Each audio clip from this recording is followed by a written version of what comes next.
Harm کلمہ توحید، چوتھا کلمہ توحید، چوتھا کلمہ توحید۔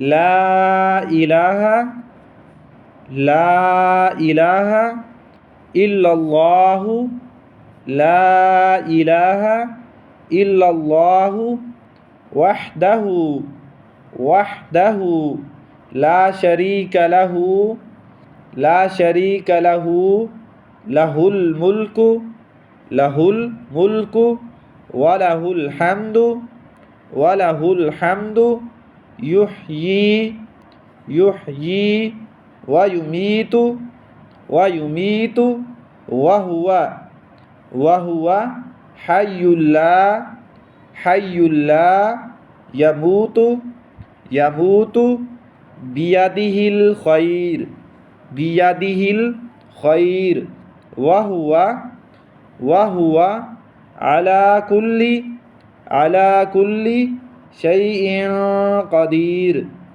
شیء قدیر۔ ترجمہ: نہیں ہے کوئی معبود سوائے اللہ کے، اکیلا ہے وہ، اس کا کوئی شریک نہیں، اسی کے لیے بادشاہی ہے اور اسی کے لیے سب تعریف ہے۔ وہ زندہ کرتا ہے اور مارتا ہے، اور وہ زندہ ہے نہیں مرے گا، اس کے ہاتھ میں بھلائی ہے اور وہ ہر چیز پر قادر ہے، اسی کے ہاتھ میں بھلائی ہے اور وہ ہر چیز پر قادر ہے۔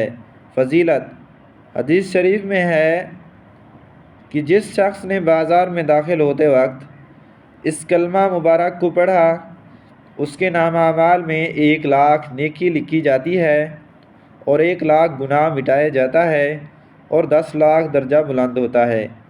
تو اس عمل کو اپنے جو زندگی کا ہے وہ تحفہ بنا لیجئے۔